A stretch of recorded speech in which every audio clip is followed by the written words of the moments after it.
Il y a un temps pour chercher et il y a un temps pour recevoir. Tu as cherché. Tu as prié, jeûné, attendu, pleuré parfois. Les Écritures, tu les as lues et relues. Les enseignements, tu les as écoutés. Les conseils, tu les as sollicités. Pourtant, il reste en toi des zones d'ombre, des questions sans réponse, des situations qui résistent à toute analyse, des promesses qui semblent suspendues dans un ciel de verre. Et si le problème n'était ni ta ferveur, ni ta persévérance, mais simplement le temps? Il y a des révélations que Dieu ne donne pas pendant la saison de la recherche, mais pendant la saison de l'ouverture des yeux.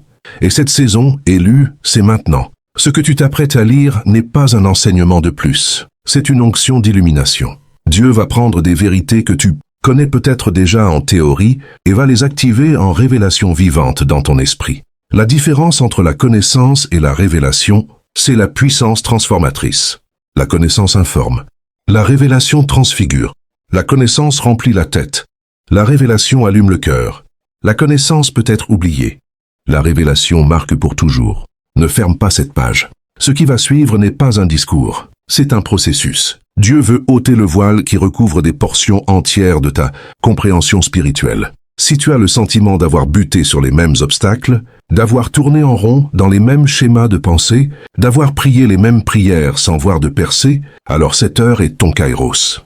L'obscurité intellectuelle et spirituelle qui t'a entravé est sur le point de se dissiper. Abonne-toi immédiatement et active la cloche, car cette chaîne est une lampe allumée dans une génération qui préfère les ténèbres. Ici, nous ne nous contentons pas d'étudier la parole. Nous demandons au souffle de l'inspirer dans nos cœurs. Ta lumière va se lever. Prépare-toi. Commençons par comprendre ce qu'est la révélation. Elle n'est pas une information nouvelle. Elle est une percée de l'éternel dans le temporel. C'est le voile qui se déchire, le rideau qui s'écarte, la brume qui se lève. Et la Bible est remplie de ces moments où Dieu ouvre les yeux des siens, non pas pour leur montrer quelque chose qu'ils n'avaient jamais vu, mais pour leur faire voir autrement ce qui était sous leurs yeux depuis le début. Souviens-toi d'Agar dans le désert, Genèse 21. Elle est chassée avec son fils Ismaël, errant dans le désert de Beersheba. L'eau du outre est épuisée. Elle dépose son enfant sous un arbuste, s'éloigne de la distance d'un tir d'arc, et pleure, ne pouvant supporter de voir mourir son fils. Dieu entend la voix du garçon. Un ange l'appelle du ciel et lui dit « Qu'as-tu, Agar? Ne crains point, car Dieu a entendu la voix du garçon là où il est. Lève-toi, prends le garçon, saisis-le de ta main, car je ferai de lui une grande nation. » Et le texte ajoute ce détail prodigieux.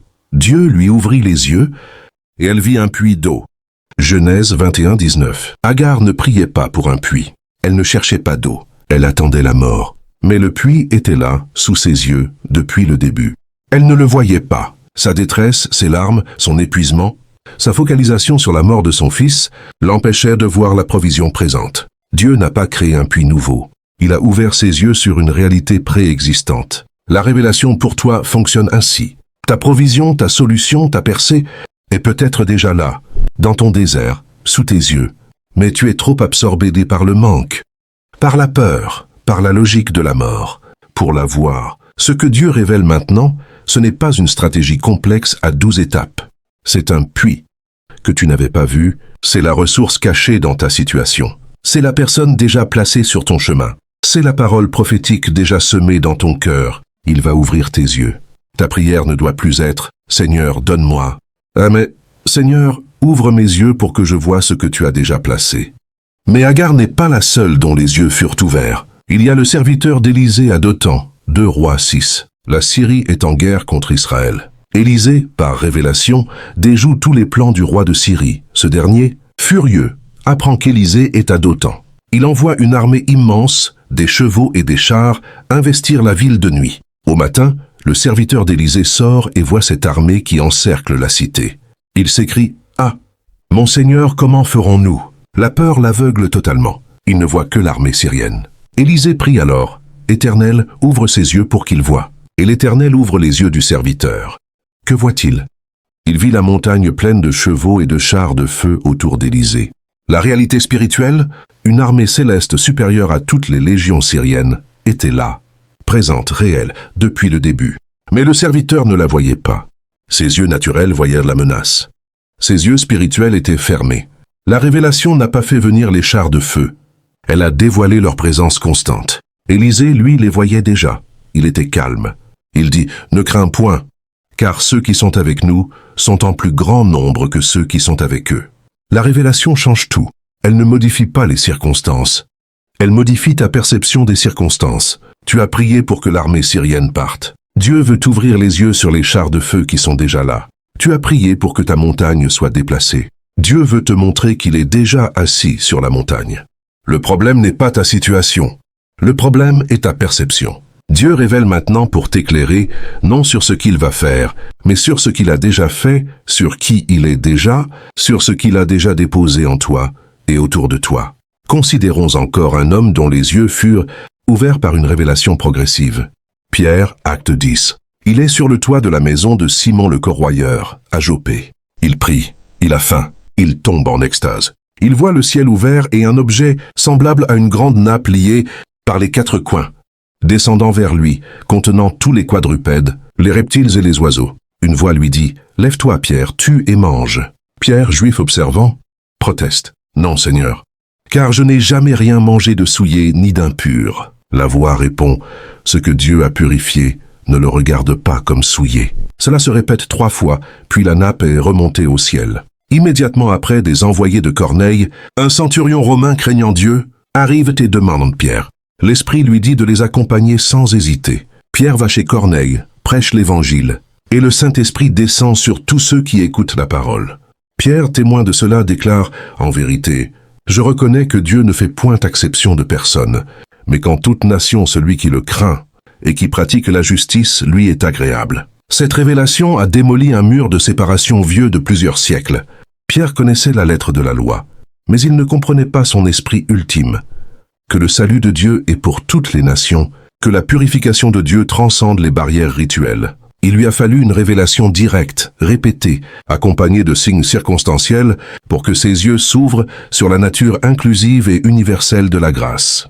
La révélation n'a pas changé Dieu. Elle a changé Pierre. Elle n'a pas modifié l'Évangile. Elle a modifié la compréhension qu'en avait l'apôtre. Et cette compréhension nouvelle a ouvert la porte de la foi aux païens. Pour toi, élu, il y a peut-être des murs de séparation que tu maintiens sans t'en rendre compte, des préjugés théologiques hérités, des conceptions limitées de la grâce, de Dieu, des frontières que tu as dressées entre sacré et profane, entre ton ministère et ton travail, entre les gens comme toi et les autres. Dieu veut t'ouvrir les yeux sur sa réalité plus vaste, plus inclusive, plus audacieuse. Il veut élargir ta tente. La révélation maintenant est celle de l'immensité de son cœur. Laisses-tu tomber ta nappe de préjugés? Enfin, il y a la révélation suprême, celle qui change non seulement la perception de la circonstance, mais la perception même de la personne de Dieu. Job en est l'exemple. Le plus frappant, Job 42. Après des chapitres de débats stériles avec ses amis, après les longs discours d'Élihu, après que Dieu lui-même soit apparu dans la tempête et ait interrogé Job sur les mystères de la création, Job fait cette déclaration bouleversante. « Je ne t'avais connu que par ouï-dire. Mais maintenant mes yeux te voient. C'est pourquoi je me condamne, et je me repens sur la poussière et sur la cendre. » Job 42, 5, 6. Job n'avait pas perdu sa foi. Il avait une théologie solide, une intégrité morale, une pratique religieuse fervente. Il connaissait Dieu par ouï-dire, par l'enseignement reçu, par la tradition, par les récits des pères. Mais cette connaissance, aussi exacte fût-elle, ne suffisait pas pour traverser l'épreuve ultime. Il lui fallait une rencontre personnelle, une théophanie, une révélation directe de la face de Dieu. Et quand cette révélation advint, Job ne reçut pas de réponse à ses questions « Pourquoi ?» Dieu ne lui expliqua pas les raisons de sa souffrance. Il ne justifia pas son administration du monde. Il se révéla lui-même dans sa souveraineté, sa sagesse, sa puissance. Et cette révélation suffit. Job se repent, non pas d'un péché caché, mais de sa petite vision de Dieu. La révélation ultime n'est pas une réponse à nos questions. Elle est une rencontre avec le questionneur. Ta plus grande illumination ne viendra pas quand Dieu t'expliquera pourquoi tu as traversé telle épreuve. Pourquoi telle prière est restée sans réponse? Pourquoi telle porte s'est fermée? Elle viendra quand il se révélera à toi dans la tempête, quand tes yeux spirituels s'ouvriront sur sa gloire. Et alors, comme Job, tu n'auras plus besoin de réponse. Tu auras lui. Alors, concrètement, comment recevoir cette révélation maintenant? Prie la prière d'Élisée, pas celle du serviteur. Le serviteur priait, « Seigneur, fais partir l'armée. » Élisée pria, « Seigneur, ouvre ses yeux. » Cesse de prier pour que Dieu change tes circonstances. Prie pour qu'il change ta vision. Seigneur, ouvre mes yeux sur le puits que tu as déjà creusé. Ouvre mes yeux sur les chars de feu qui m'entourent. Ouvre mes yeux sur la grandeur de ton cœur. Accepte le processus de descente de la nappe. Pierre a résisté 3 fois avant de comprendre. La révélation est souvent un processus, pas un éclair. Elle peut te déstabiliser, contredire tes traditions confortables, t'obliger à manger ce que tu considérais impur. N'aie pas peur de la répétition. Dieu insiste quand il veut vraiment que tu comprennes. Cherche la face, pas les réponses. Comme Job, tu es peut-être épuisé à chercher des explications. Change d'objectif. Ne dis plus « Pourquoi, Seigneur ?» Dis « Montre-moi ta face ». La révélation de sa présence est la réponse qui englobe toutes les questions. Sois attentif au puits, déjà présent. Examine ta vie avec les yeux de l'esprit. Qu'as-tu déjà reçu que tu ne vois pas? Quelle provision est déjà là, sous tes yeux, que l'épuisement t'empêche de discerner? Quelle personne, quelle ressource, quelle parole prophétique attend que tu la vois? Pour la saisir, la révélation que Dieu t'accorde maintenant n'est pas destinée à rester une expérience privée. Comme Pierre, comme Agar, comme le serviteur d'Élisée, comme Job, tu as été illuminé mais pour éclairer les autres. Ta percée devient un témoignage. Ta vision devient un phare. Ton puits découvert devient une source pour ta génération. Dieu déchire le voile. Il ouvre tes yeux. Ce que tu vas voir va changer ta vie, ta prière, ta marche. Sois prêt. L'obscurité se dissipe. Nous avons posé le fondement. Dieu ouvre les yeux. Mais il faut maintenant comprendre pourquoi. Il choisit de révéler à certains moments précis et pourquoi souvent il semble attendre que nous ayons atteint le bout de nos forces, la fin de nos raisonnements, l'extrémité de nos ressources humaines. Ce n'est pas de la cruauté, c'est de la pédagogie divine. La révélation n'est pas destinée à ceux qui sont confortables dans leur connaissance, mais à ceux qui, comme Agar, ont épuisé leur outre et attendent la mort. À ceux qui, comme le serviteur d'Élisée, regardent une armée ennemie et crient « Comment ferons-nous » À ceux qui, comme Pierre, luttent sur le toit d'une maison entre leur héritage religieux et l'ordre déstabilisant du ciel. La révélation est la réponse de Dieu à l'épuisement de nos ressources. Tant que tu as encore ta propre stratégie, ta propre explication, ta propre force, tu n'es pas prête à recevoir sa révélation. C'est quand tu n'as plus rien, quand tu es nu devant lui, quand tes certitudes se sont effondrées, que tes yeux peuvent enfin s'ouvrir sur ce qui était là depuis le commencement. Considérons l'histoire de Gédéon, juge 6. Israël est opprimé par Madian. Gédéon bat son blé au pressoir, en secret, pour le cacher des Madianites. L'ange de l'Éternel lui apparaît et lui dit « L'Éternel est avec toi, vaillant héros ». La réponse de Gédéon est une confession de l'absence perçue de Dieu. « Ah, mon Seigneur, si l'Éternel est avec nous, pourquoi toutes ces choses nous sont-elles arrivées? Et où sont tous ces prodiges que nos pères nous racontent? Maintenant l'Éternel nous abandonne, et il nous livre entre les mains de Madian. » Gédéon a une théologie. Il connaît l'histoire du salut. Il sait ce que Dieu a fait pour ses pères. Mais cette connaissance est morte, stérile, impuissante face à l'oppression présente. Il lui manque la révélation actualisée de la présence de Dieu avec lui maintenant. L'ange ne discute pas sa théologie. Il ne lui donne pas un cours sur la souveraineté divine. Il le regarde et lui dit « Va avec cette force que tu as et délivre Israël de la main de Madian. N'est-ce pas moi qui t'envoie ?» Puis il consume l'offrande de Gédéon par le feu et disparaît. Gédéon, terrifié, comprend qu'il a vu l'ange de l'Éternel face à face. Dieu le rassure. « Rassure-toi, ne crains point, tu ne mourras pas. » Alors Gédéon bâtit un autel et l'appelle l'Éternel paix. La révélation n'a pas changé les circonstances. Madian est toujours là. Mais elle a changé Gédéon. De fuyard caché au pressoir, il devient vaillant héros. De théoricien du passé, il devient acteur du présent. De questionneur, il devient bâtisseur d'autels. Pour toi, la révélation que Dieu te donne maintenant n'est pas destinée à répondre à tous tes « pourquoi ?» Elle est destinée à faire de toi, malgré tes peurs et tes doutes, le vaillant héros qu'il voit déjà. Elle ne te donnera pas toutes les explications sur ton passé, mais elle te donnera la force et l'autorité pour ton présent. Elle ne résoudra pas tous tes problèmes théologiques, mais elle te permettra de bâtir un autel au milieu de ta confusion et de proclamer « L'Éternel paix », là où il n'y a que guerre. Passons à une autre dimension cruciale de la révélation. Elle n'est pas seulement pour toi, mais pour ceux que tu es appelé à servir.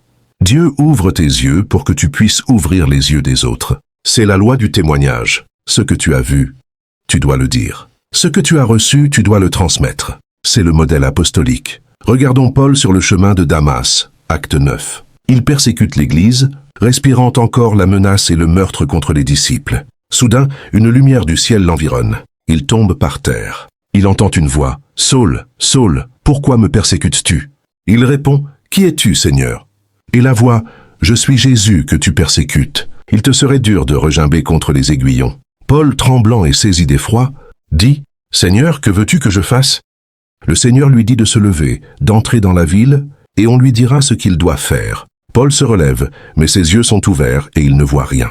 Il est aveugle. Ananias est envoyé, lui impose les mains. Et aussitôt il tomba de ses yeux comme des écailles, et il recouvra la vue. Il se leva et fut baptisé. Actes 9:18. La révélation de Paul est double. D'abord, il reçoit une théophanie qui le terrasse et le convertit. Puis, il reçoit une guérison oculaire et un baptême par l'intermédiaire d'Ananias. Mais ce qui est fascinant, c'est que cette révélation personnelle, qui a changé le cours de sa vie, n'était pas une fin en soi. Plus tard, devant le roi Agrippa, Paul témoigne de la parole que Jésus lui a adressée. « Je t'ai apparu pour t'établir ministre et témoin des choses que tu as vues et de celles pour lesquelles je t'apparaîtrai. Je te délivrerai du peuple et des païens vers qui je t'envoie, pour leur ouvrir les yeux, pour qu'ils passent des ténèbres à la lumière et de la puissance de Satan à Dieu, pour qu'ils reçoivent par la foi en moi le pardon des péchés et l'héritage avec les sanctifiés. » Actes 26:16-18. La révélation de Paul avait un but, ouvrir les yeux des autres. L'écaille tombée de ses yeux était le signe prophétique de sa mission. Il avait été aveuglé pour mieux comprendre la cécité des nations. Il avait été illuminé pour devenir porteur de lumière. Ta révélation élue n'est pas un trésor à enfouir. C'est une lampe à placer sur le chandelier. Dieu t'ouvre les yeux maintenant pour que tu aides d'autres à voir. Ton épreuve passée, que tu as traversée avec lui, devient la clé pour délivrer quelqu'un d'autre de la même prison. Ton puits découvert devient une source pour ta génération. Ta vision, des chars de feu, devient un récit qui ranime la foi des combattants fatigués autour de toi. La question n'est pas seulement « que vois-tu » mais « à qui vas-tu le dire » Considérons encore un autre aspect essentiel de la révélation. Elle est souvent progressive et nécessite une persévérance dans le regard. C'est le mystère de la vision qui s'approfondit par la contemplation. Prenons l'exemple de Daniel, Daniel 10. Il est dans le deuil pendant 3 semaines. Il ne mange aucun mets délicat, ni viande, ni vin, et ne soigne point. Au bout de ces 21 jours, il lève les yeux et voit un homme vêtu de lin.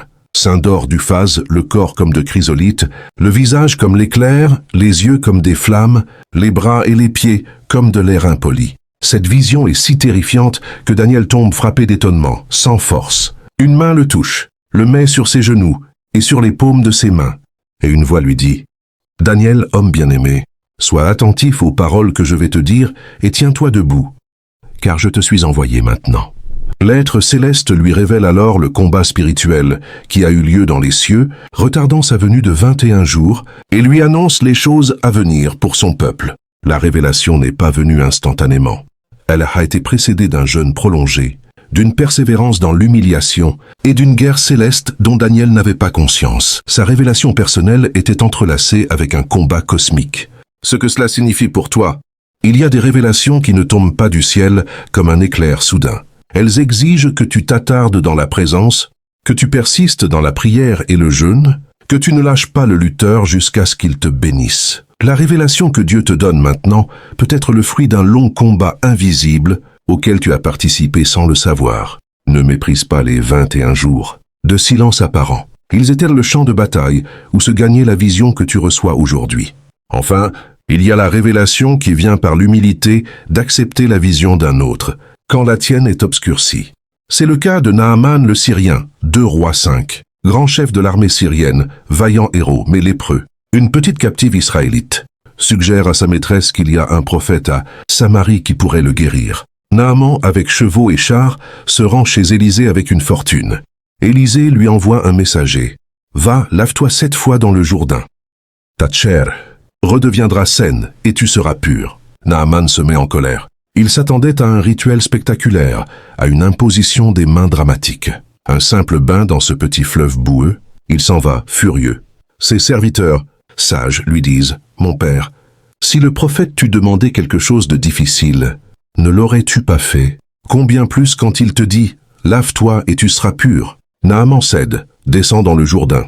se plonge 7 fois, et sa chair redevient comme celle d'un petit enfant. La révélation ici n'est pas venue directement de Dieu à Naaman. Elle est venue par la petite captive, l'humble témoin, par le messager d'Élisée, l'autorité spirituelle, et par les serviteurs, les conseillers fidèles. Naaman a dû recevoir la vision à travers des intermédiaires, accepter un processus qui heurtait son orgueil et ses attentes. La révélation de ta guérison, de ta délivrance, de ta direction, peut venir par des voies humbles que tu serais tenté de mépriser. Un enfant, un subordonné, un frère ou une sœur sans titre, un conseiller qui te dit ce que tu ne veux pas entendre. L'orgueil ferme les yeux, l'humilité les ouvre. Es-tu prêt à te plonger 7 fois dans le Jourdain boueux de l'obéissance simple, ou exiges-tu que Dieu se plie à ton protocole théâtral? Alors, concrètement, comment cultiver cette réceptivité à la révélation? Accepte l'épuisement de tes propres ressources. Ne fuis pas le désert. Ne maudis pas la fin de ton outre. C'est là que le puits se révèle. Remercie Dieu pour tes « comment ferons-nous ». Ils sont l'antichambre de ta vision des chars de feu. Regarde la révélation comme une mission, pas une possession. Demande non seulement « que vois-je » mais « à qui dois-je le montrer ?» La révélation non partagée s'atrophie. Le témoignage est le gardien de la vision. Persévère dans la prière et le jeûne, même quand le ciel semble de bronze. Les 21 jours de Daniel n'étaient pas vides. Le combat faisait rage. Ne juge pas de la réalité de la révélation par la rapidité de sa livraison. Les trésors les plus profonds exigent les forages les plus longs. Accepte de recevoir la vision par des canaux humbles. Sois comme Naaman. Quand ta fierté est blessée par la simplicité du remède, écoute les serviteurs. L'orgueil est le plus grand obstacle à la révélation. L'humilité en est la clé. La révélation que Dieu t'accorde maintenant n'est pas un luxe. C'est un nécessaire de survie pour la saison qui vient. Sans elle, tu erres à tâtons. Avec elle, tu marches dans la lumière, et tu deviens lumière pour les autres. Dieu ouvre tes yeux. Que vois-tu? Le puits? Les chars de feu. La nappe qui descend. La face de celui qui siège dans la tempête? Vois cette vis. Vois cette va. Vois ces témoignes. Mon point de vue est celui d'un accoucheur de vision. Je ne me considère pas comme un enseignant qui déverse de l'information, mais comme un instrument au service du Saint-Esprit pour déchirer les voiles, qui recouvrent les yeux intérieurs des élus. Ma fonction n'est pas d'ajouter à votre connaissance, mais de soustraire les obstacles qui empêchent cette connaissance de devenir révélation vivante et transformatrice. Je suis convaincu que le plus grand problème de l'Église contemporaine n'est pas un manque d'informations, mais un excès de connaissances mortes. Nous sommes saturés de sermons, de livres, de podcasts, d'enseignements en ligne. Nos têtes débordent de théologie exacte, d'exégèse précise, de principes bibliques merveilleusement systématisés. Pourtant, nos cœurs restent souvent secs, nos prières sans puissance, nos vies sans percée. Pourquoi? Parce que la connaissance sans révélation enfle, mais n'édifie pas, 1 Corinthiens 8:1.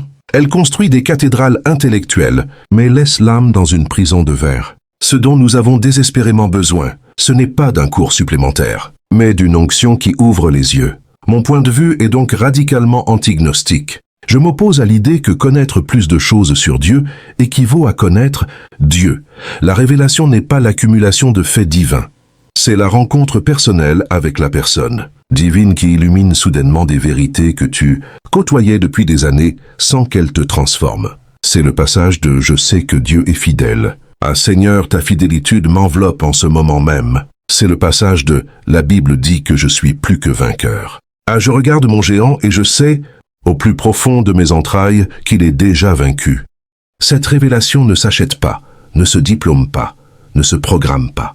Elle se reçoit dans la posture d'Agar au désert, de Gédéon au pressoir, de Job sur son tas de cendres. Je perçois un tsunami de fatigue spirituelle parmi les élus. Beaucoup ont prié, jeûné, cru, attendu et se heurtent au mur du silence divin. Leur outre est vide, leurs mains sont fatiguées. Leur théologie tient encore, mais leur espérance vacille. C'est à eux que je parle. Ma conviction est que ce mur de silence n'est pas une fin, mais un seuil.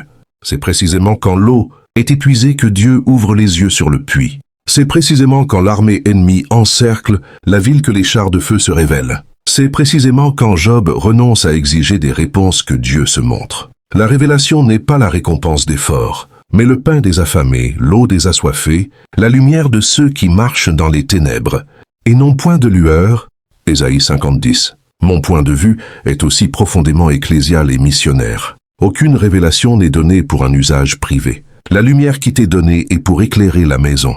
Le puits que tu découvres est pour étancher la soif de ta génération. La vision des chars de feu n'est pas pour que tu contemples le ciel avec émerveillement, mais pour que tu descendes dans la plaine et combattes avec la certitude que tu ne combats pas seul. Paul a reçu la révélation sur le chemin de Damas pour être envoyé, ouvrir les yeux des païens. Si ta révélation ne te pousse pas vers les autres, si elle ne devient pas un témoignage qui libère, si elle ne suscite pas en toi un « me voici, envoie-moi », alors tu n'as peut-être pas vraiment vu. Tu as peut-être seulement rêvé. Enfin, je considère la révélation comme une marque d'intimité, non un dû. Dieu n'est pas un distributeur automatique de vision. Il se révèle à qui il veut, quand il veut, comme il veut. Et il se révèle particulièrement à ceux qui, comme Daniel, persistant dans la prière et le jeûne, non pas pour arracher une information, mais pour s'attacher à lui. La révélation est le fruit de l'intimité, non de la technique. Elle vient à ceux qui, comme Marie de Béthanie, s'assoient aux pieds de Jésus et écoutent sa parole, non à ceux qui, comme Marthe, s'agitent pour lui préparer un festin. Elle vient à ceux qui, comme Jean, posent leur tête sur la poitrine du Maître, non à ceux qui, comme Pierre, veulent construire des tentes sur la montagne de la transfiguration. Le secret de la révélation n'est pas dans la méthode, mais dans la proximité. Pour résumer mon point de vue, la connaissance accumulée sans révélation produit des croyants informés, mais non transformés. La révélation est la réponse de Dieu à l'épuisement de nos ressources, non la récompense de notre performance. Le silence de Dieu n'est pas son absence, c'est la préparation du terrain pour une manifestation plus glorieuse.